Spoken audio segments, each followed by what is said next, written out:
main legal team quite yet, and I do want to point out that we saw the O'Keefe family go in the side ramp. My guess is we will not see them coming out. My guess is they will be allowed to go out through a different point of egress. But you can hear them chanting "Free Karen Read," and they've been in and out of these chants, but it's been really interesting, you guys. This crowd is just amped. Can you hear them? Yeah, let's listen in for just a second.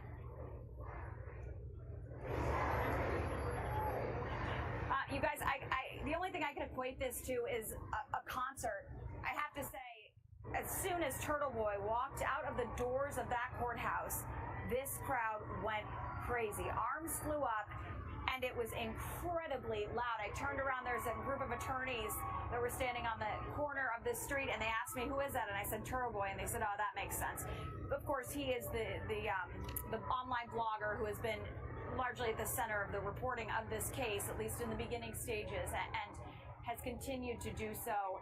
Many of the followers here point to him as the reason this case got all of the attention it did. You can see a lot of cheering, and now look, you can see them making the "I love you" sign, American Sign Language sign for "I love you," as they all quiet down. I would anticipate we're going to see Reed and her team walk out here any moment. I do want to note, though, there was a lot of crying from inside that courtroom from Karen Reed herself. You can see her hands shaking as she gave attorney Elizabeth Little a hug. A really emotional moment between her and David Yannetti, an emotional moment between her and Robert Alessi. Obviously, Yannetti, the local guy, Yannetti, the local guy, Alessi having jumped in from New York to help her case. I believe the two of the interns got applause as well as they were walking out. And now I'm going to just get up on this chair so I can see. Just give me a second. I can tell you who the. Oh, now they're all right. So now they're chanting for other supporters of Karen Reed who were in the courtroom with her. They've just been allowed to get back into the crowd here. You can see the court officers, too, standing at attention at the steps of the courthouse. So what happens now, guys, and we've seen this for the last 8 weeks play out. You see the main shot on your screen right now, those officers? Right behind them, right behind those glass doors, are the metal detectors. And right behind those metal detectors is where the Reed team will kind of stand. They congregate right there behind the metal detectors. They wait until, to this point, they've been waiting until, their cars were ready and pulled up. They all kind of gather there. They get their bearings about them. And then once they all agree, then they walk out of the doors. The court officers will make a pathway for them, and they walk out. Obviously, when they walk out today, the reception will be unlike anything we've seen thus far, because thus far the supporters have been very quiet, holding up the "I love you" sign in ASL.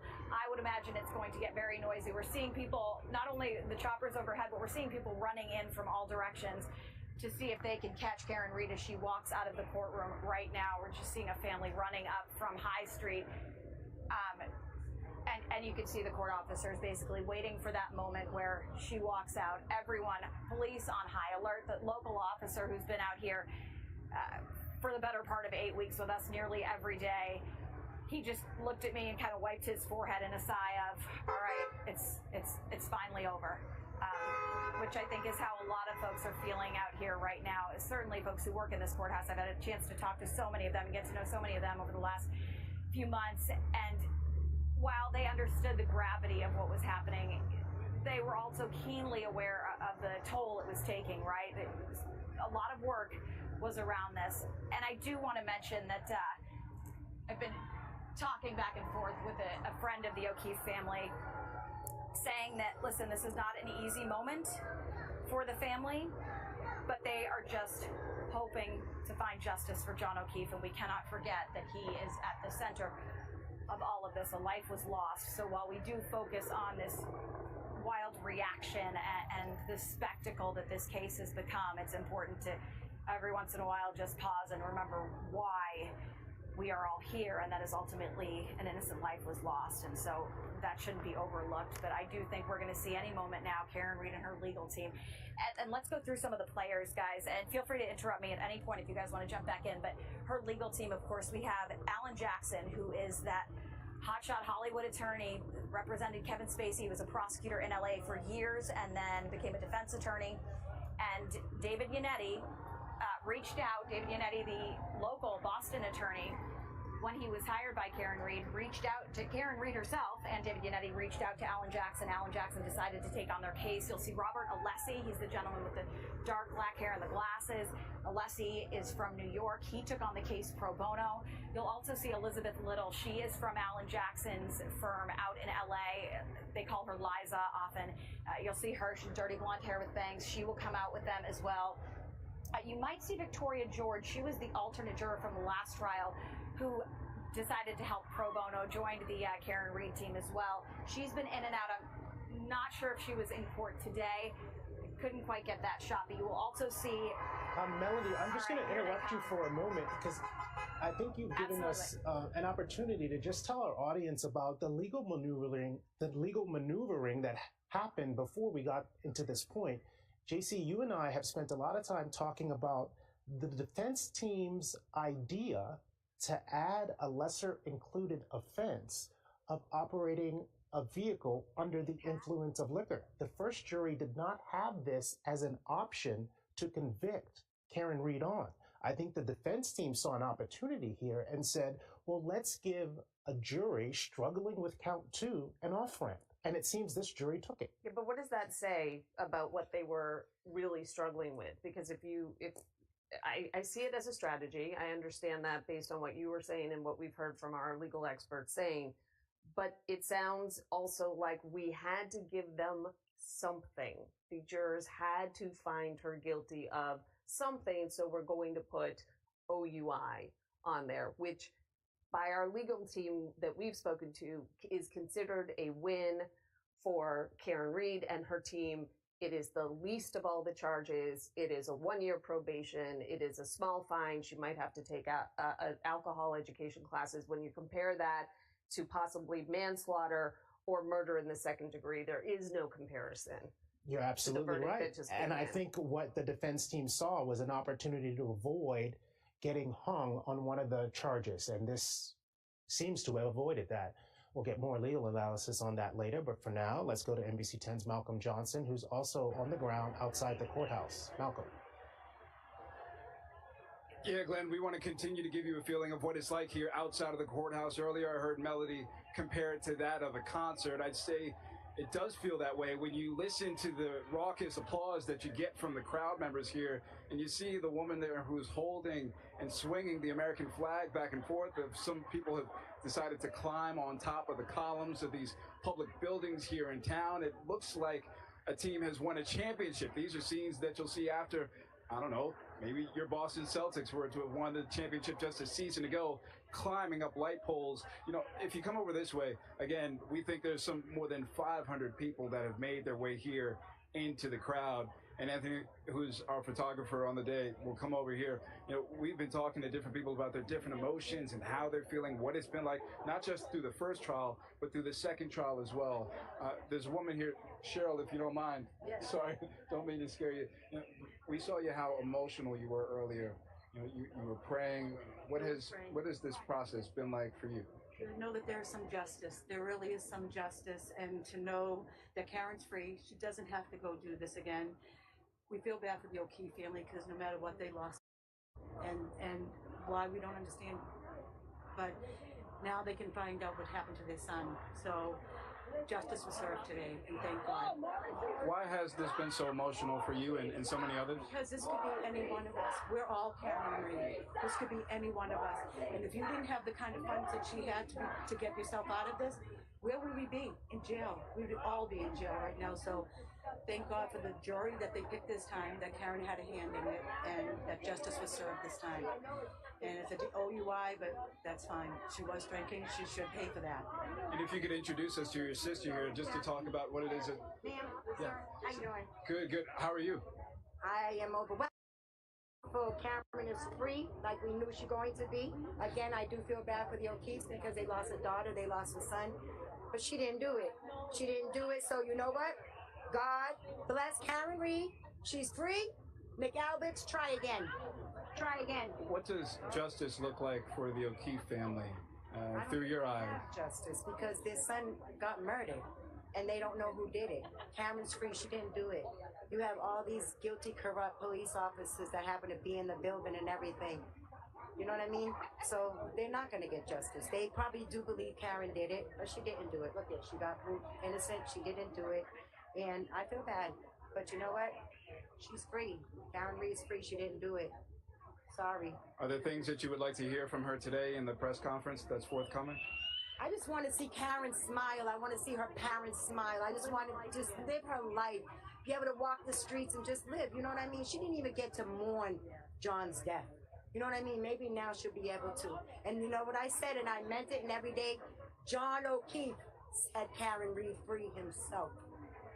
Amen. Free Karen Reed. Thank you for your time. Yeah. So if we swivel over this way, we'll continue to show you what things look like here. Again, this is some of the different vehicles that have come by that are likely for Karen Reed's legal team. We've seen them enter and exit in and out of these trucks and make their way into the courthouse over the last several days and weeks, for that matter.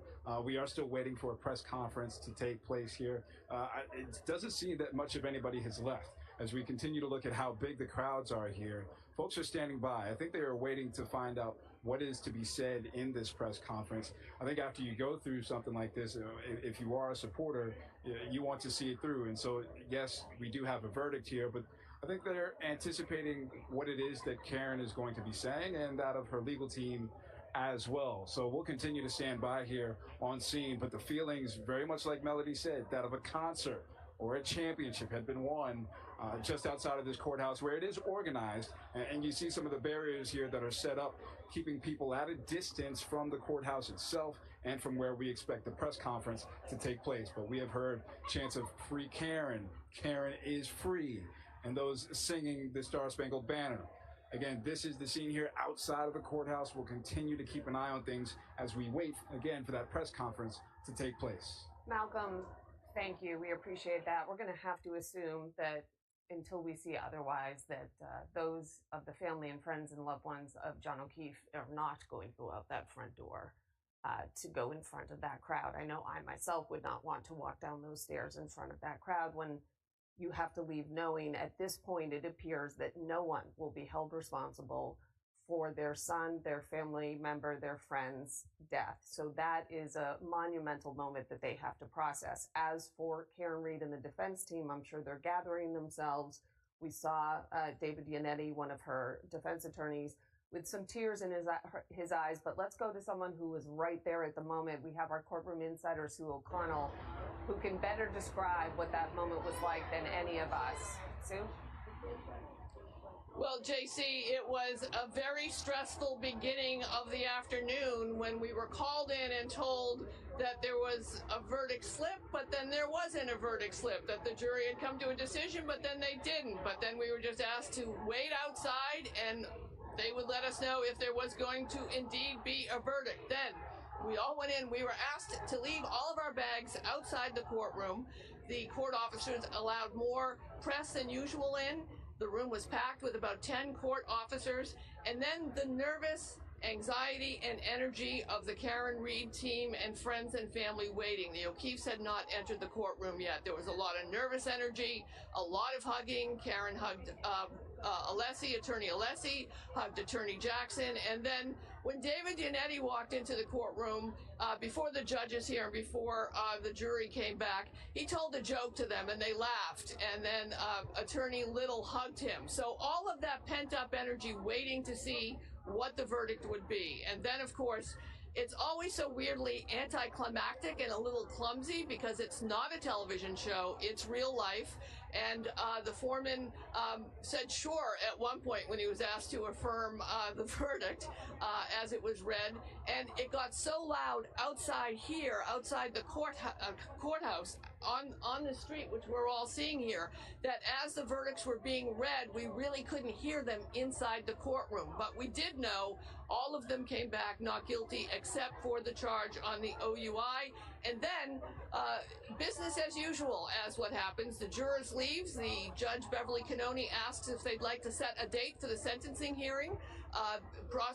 Special prosecutor Hank Brennan said, no, we can do it now. And of course, like everything else in this trial, from beginning to end, both trials, there was a sidebar. So they had a sidebar, and the sentence, again, we didn't hear it because it was so loud outside, but just basically an emergence of crazy energy. The O'Keefe family had left at some point there, and then presses rushed out of there and had to make my way across this street somehow to get over here. But as Malcolm has been reporting, folks are singing the national anthem.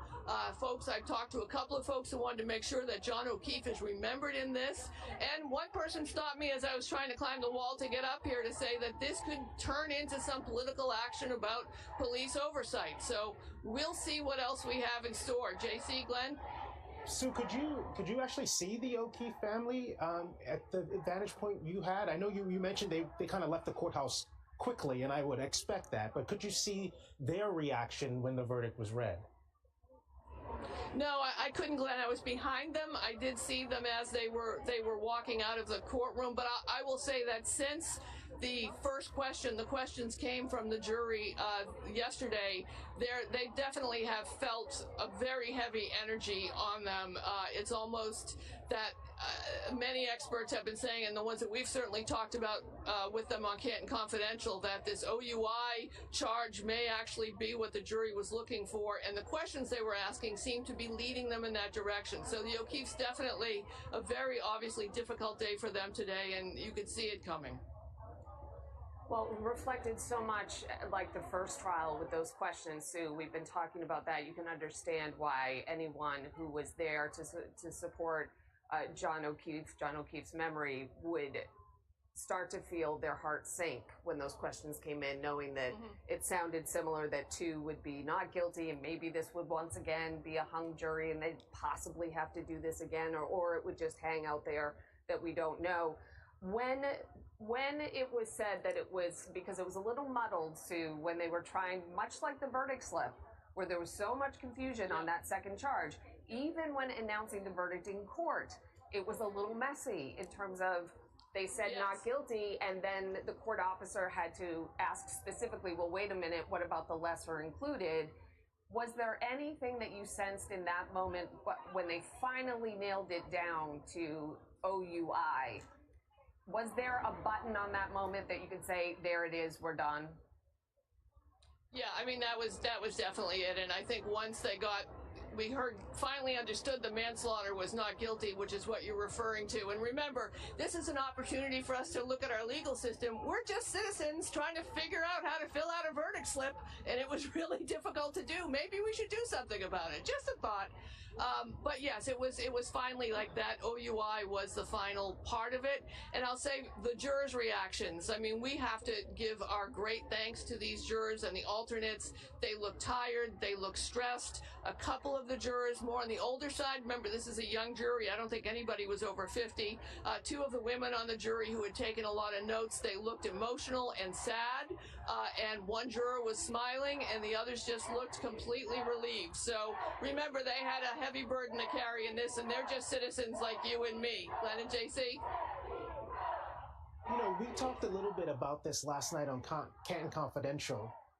If this was the result in this trial, the second of 2, that there was going to potentially be some political fallout for all of this. You know, somebody had to make the decision to try this case twice, and now I think you could say they've lost them both.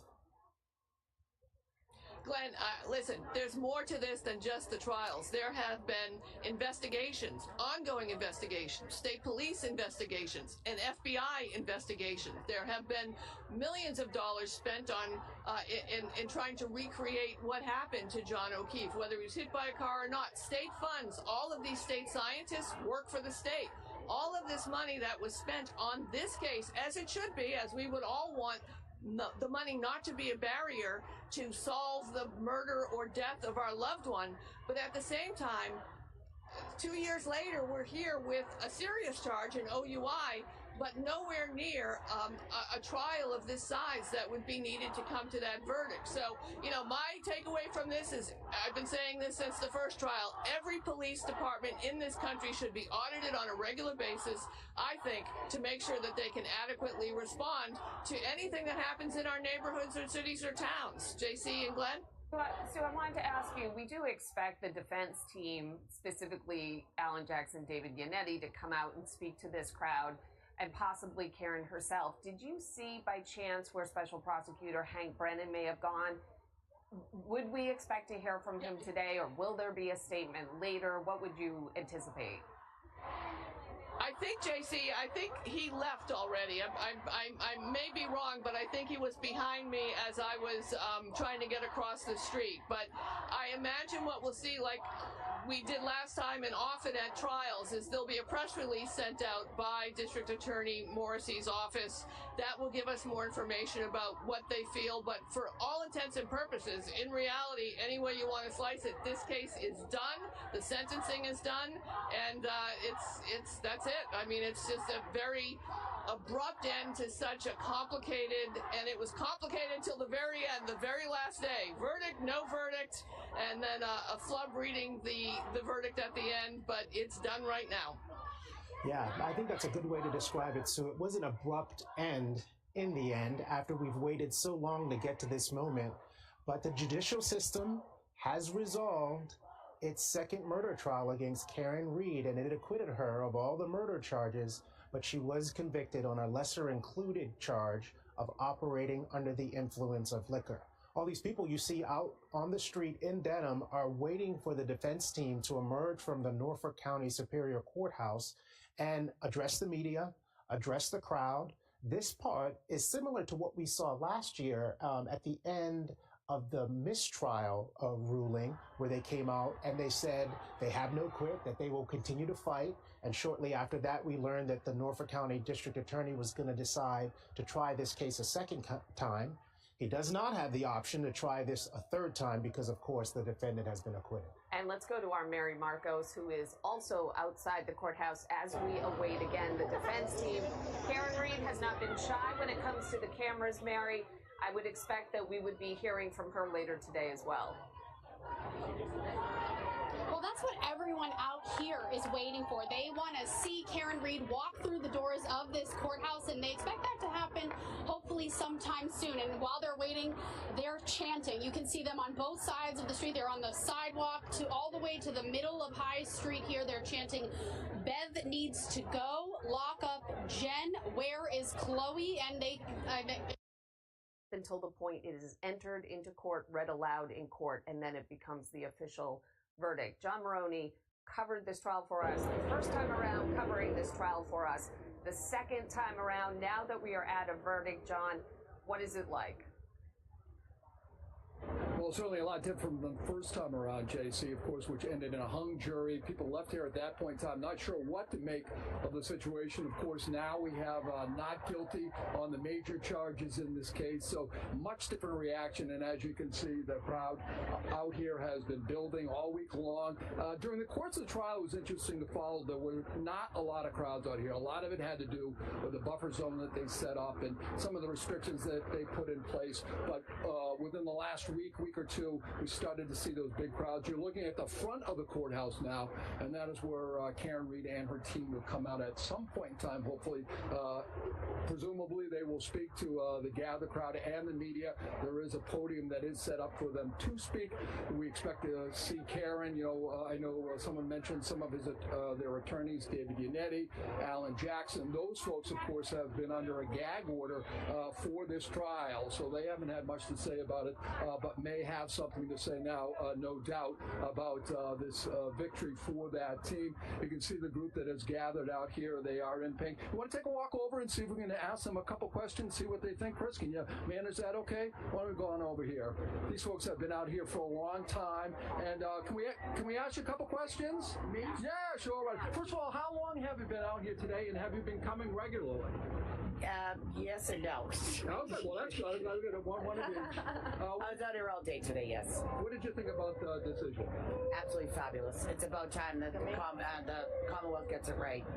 Were you surprised, or did you think this was what would happen? I actually had a really good feeling about it, but with that second or third question, whatever one, I thought it was going to get hung up on that again and do another trial, retrial, or mistrial, whatever you want to call it. I'm so excited I can't even think right now. You're doing fine. Can I ask you a question as well? What do you think the difference was between this trial and the last one?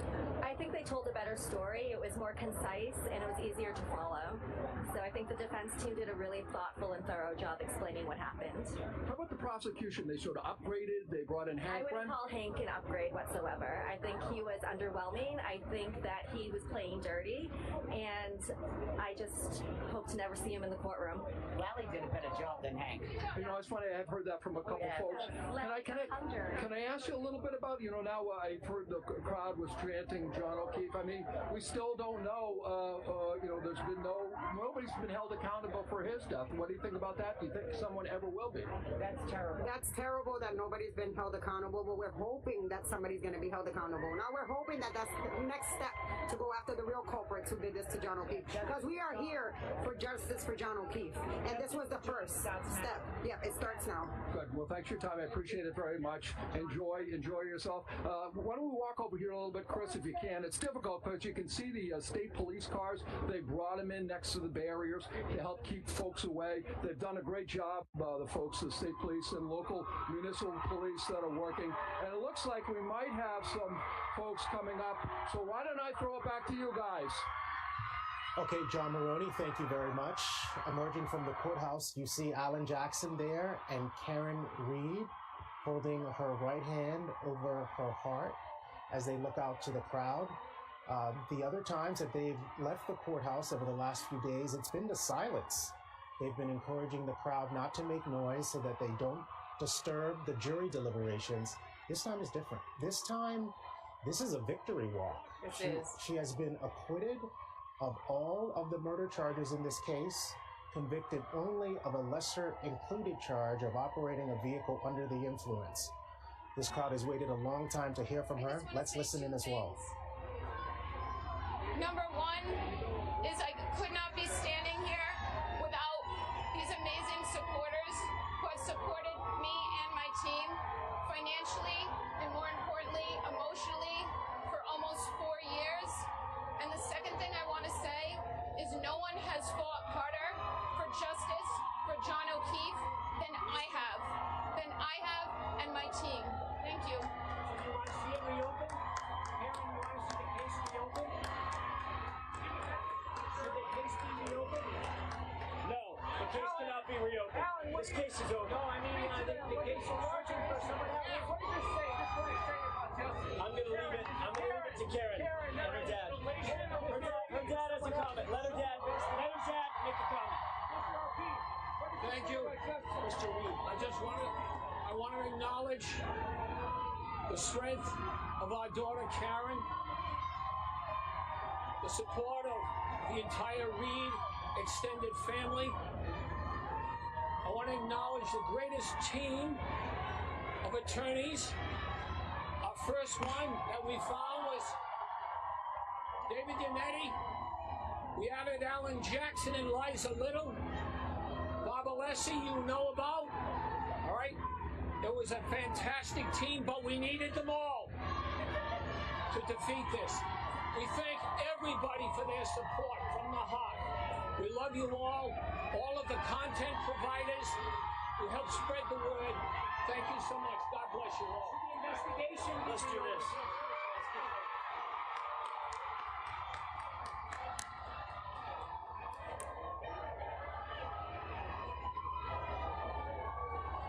Who looked happier there, David Yannetti pumping his fists in the air, or Mr.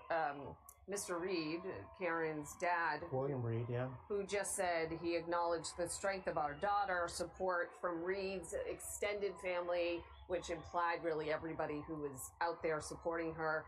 Did say that they needed the team of lawyers, that they had started with David Yannetti and they had to add, and they added Alan Jackson and Liza Little, and then added from New York, we had Robert Alessi.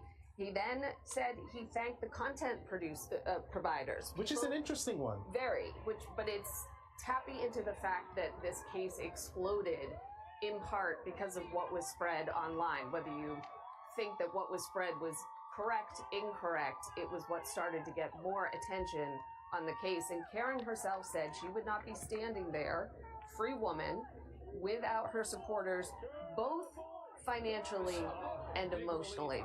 Because as we know, we have been, let's listen into her dad. All of these charges, and we need to get our life back together, and we will. And I thank everybody in New England, everybody for their support and getting behind us, as you can see here today. Can you describe your emotion when your verdict was announced? What went through your mind? Tremendous thanks to Almighty God, Jesus Christ, and a relief, and thank you for our great Green Team. What do you think the difference was between this trial and the last one, Mr. Reed?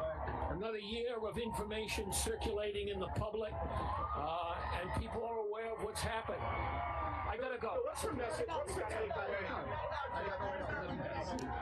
William, I was curious after he addressed the larger crowd there outside the courthouse. Another thing that Karen Reed said while she was speaking is that no one has fought harder for justice for John O'Keefe than we have. And that is an interesting statement as well, because of course on the other side of this argument, and it's difficult to even position it that way, but for those people who feel as if there has not been justice for John O'Keefe, they do point some of the blame for that in the direction of Karen Reed and her defense team. Remember, the next step, if they continue to go through it, will be the civil trial. So there is more ahead, but you can understand the relief that is happening throughout the Reed family and friends. We have Melody Mendez out there. Melody, one thing I think was striking as well is the lawyers didn't speak, and we know they're not shy, and they have had a gag order. They could have, I believe they could have spoken, and Sure. Karen didn't say much either. She seemed quite appreciative, but there was no grandstanding out there. There was a thank you financially and emotionally, and then off they went. I assume we can see now, Melody, the crowds are starting to disperse as well. All right, say that, JC. Can you repeat what you just said for me again? I'm sorry, I've got a motorcycle, blasting music behind me, and some happy crowds out here. What did you just say, my friend? You give us the lay of the land. How are things? You just explained it. A lot of noise behind you, but is it? Yeah, it is wild out here. Look, this is a group of folks who've been waiting for years to get this verdict in particular, to see this moment happen, right? And you can see as the crowds disperse, many of them walking this way, kind of just leaving this area, but many of them actually still kind of milling around. And everyone that I've asked, like, how do you feel? How do you feel? They said, finally, I'm getting a lot of, we feel great. This is what we waited for. A sense of relief, JC and Glenn. Listen, I know that there has been this tension over this case boiling, and not just here locally, JC. As you mentioned earlier, this has been a case that has gotten national attention. Folks across the country, across the globe even, have been watching this play out, and people feel very strongly on both sides, right? So I think for the group of folks that we're seeing out here today, Karen Reed supporters mainly, I think we're feeling that sense of relief for them. As you mentioned, of course, there's the other side that we have to acknowledge, folks who don't believe this is justice for John O'Keefe. But for this side today, at least for the folks wearing pink and who supported Karen Reed all along, this is a huge day for them. People walking away with smiles. And there's still, I mean, even now, Karen Reed and her attorneys have left. We know the jurors left through the back. We know the O'Keefe family is gone. Even Mass State Police are basically dispersing. Now that Karen's gone, they their essentially job is done here. Local police still hanging around. I just spoke to one officer who tells me they're going to be here for quite some time now, really, until everything is gone. The barricades are down. It's looking like a late night for them. But even still looking at the crowd, you guys, there's still a lot of people out here, and I want to go over some of the chants because I'm not sure if you guys could hear them clearly back in the studio. Some were difficult for us to discern as well, but they were chanting "Lock Up Jen" at one point, a reference to Jennifer McCabe. I guess we're taking Karen Reed. Beyond words. I'm so proud of our legal team. I'm 3-4 years older than Karen, and so I've seen my parents aging through this process. My dad's 77, my mom's 75. We wanted this to end in the greatest possible news, and I think we got that today. Can your family go back to the way it was before, or has this changed you? I think it's changed you forever. I mean, take a look at this crowd. How can it not? But yeah, hopefully within time. Yeah. You didn't say anything to the O'Keefe family. They didn't make any comment. Do you have any? No, just sorry for their loss. We've always felt that way. John was a good man. I knew John, and we cared about him very much. You've just been listening to Nathan Reed, that is Karen Reed's brother, saying that the greatest possible news is what they got today. She was convicted of OUI. That is the least of the choices. I do want to, as we head into Sue, Glenn, you showed me this statement that came in. Our investigative reporter, Ryan Kath, has retweeted this. It's a statement from some of the people who took the stand, witnesses in this case who were either there that day or somehow got connected to this case. Jennifer McCabe, Matthew McCabe, Chris Albert, Julie Albert, Colin Albert, Nicole Albert, Brian Albert, Kerry Roberts, and Kurt Roberts. Sue, if you can hear me, I'm going to quote what they had to say because they have been torn into this. They say, today our hearts are with John and the entire O'Keefe family. They have suffered through so much and deserve better from our justice system. While we may have more to say in the future, today we mourn with John's family and lament the cruel reality that this prosecution was infected by lies and conspiracy theories spread by Karen Reed, her defense team, and some in the media. The result is a devastating miscarriage of justice. Sue? Yeah, I mean, listen, there's a lot of collateral damage around this case, and of course, it wasn't so much in this second retrial, but in the first trial, the idea that there was a conspiracy theory that people who loved John, who were childhood friends with John, who worked with John, who helped John raise his niece and nephew would somehow be involved in this conspiracy to hide a murder or to frame someone. So, you know, this damage, and I think, of course, you mentioned, JC, the civil suits that might be coming down. It's been a terrible situation for the greater Boston area, for Canton, and now for, you know, basically the entire world who looks at this. And the amplification of the misinformation and disinformation. And of course, as we know, there's still other cases going on. Witness intimidation cases are still being adjudicated. You know, and the other reality of this is that when you're fighting for your life, or when you are fighting for justice for a loved one who has been taken from you, you are going to do everything that you can to defend yourself or to get that other person prosecuted. And unfortunately, this entire investigation and the trial, the first trial, went off the rails on that. It's hard to explain to people who don't know that, who are just dropping in and watching the trial for the first time, especially from around the country, that Jen McCabe and Kerry Roberts volunteered to help that morning, right? They were there with Karen Reed. Out of the blue, after a night going out, get a call from a friend, I need your help. They didn't know each other. They showed up and they looked for John and tried to save John's life. And then, since that night, their lives have been a mess and have been intruded upon, and they have not had a normal situation, a normal life in any way, shape, or form. So while there's a lot of problems with this case when it comes to the investigation and the way it was adjudicated, there are also a lot of collateral damage, and by that I mean actual humans whose lives will probably never be the same again. And I think it's also a lesson for all of us to understand how social media works, how the amplification of social media works. Maybe we should have done a better job in the news media investigating the case in the first place, gotten ahead of it. But here we are, lessons learned, and we'll see what happens in the next trial that's like this, because there's one thing that's for sure about the Karen Reed trial and retrial, is it changed the way that media, social media, traditional media cover cases. It'll never be the same. JC and Glenn? And so I wonder, from your perspective, even just personally, someone who has not spent a lot of time covering murder trials, to sit through two of these, are you inspired or disheartened by our justice system?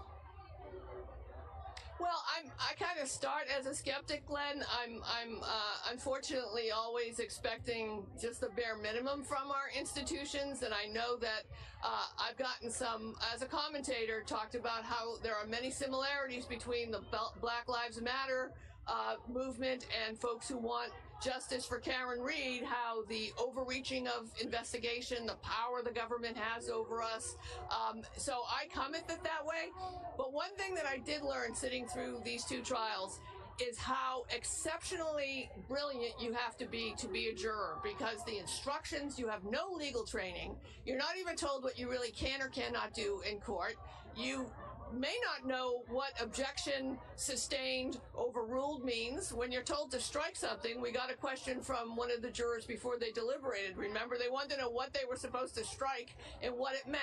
And this is our justice system, right? This is a life or death situation. This is the trial of a charge of a murder of a Boston police officer, a young woman, Karen Reed, on trial for her life.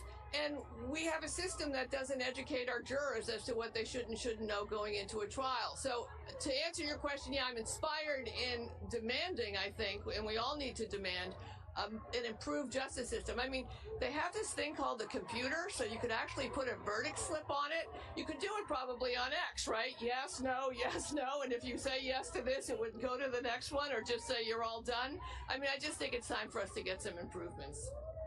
Well, so you have been answering a lot of questions to that point of the simplicity and yet confusion of our system, because Boston has such deep history and we have been, quote, doing things this way always, right down to Sue watching the jury get picked by a rotating tumbler with, you know, numbered balls inside. Bingo.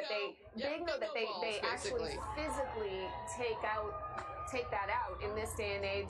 Yes, I mean, think of the contradiction of how, in some ways, simple or antiquated our system is with some of the things we saw in the courtroom, and put on the flip side, Sue, how you said social media has pushed this. In other words, the current technology, what we have at our fingertips, has influenced or had an effect or somehow come into this trial as well. So, I mean, we have both at play, Sue, and I guess we'll have to see how that moves forward, in which case, do the antiquated systems, are they there because they still work, Sue, or are they there because nobody has thought to change them? Well, I think both, right? I mean, it is kind of a weird place to be, that this trial was dependent so much on data, right? Cell phone data, health phone data, GPS data, a black box in your car that can tell if you went forward or backwards, or how much you pushed on the accelerator, or how much you didn't, or where you did the turn, and all of these satellites keeping track of where we were and what we were doing, were we walking up or walking down. And then it's time to pick the jury, and we bring out a wooden bowl and we crank it around and pull it out. You know, people were suspicious in the last trial that they didn't see the balls being picked out. This state, and I know that our friend Ryan Kath, our colleague in the investigators unit, will tell you and agree with me, Massachusetts, the Commonwealth of Massachusetts, is one of the worst states in the United States of America for transparency of government, right? And again, like you said, JC, blame it on the 1600s, but the truth is we still are terrible at transparency. And although, you know, I'm also not into the conspiracy theories of the foreman was picked in advance and this is going to happen, I do think it's important for all of us to demand transparency from our government officials and our institutions as often as we can, even if it means, you know, holding the ball up when they pick the juror. Sue O'Connell, thank you so much for being our eyes and ears inside this courtroom over 2 trials. Your insight has been invaluable.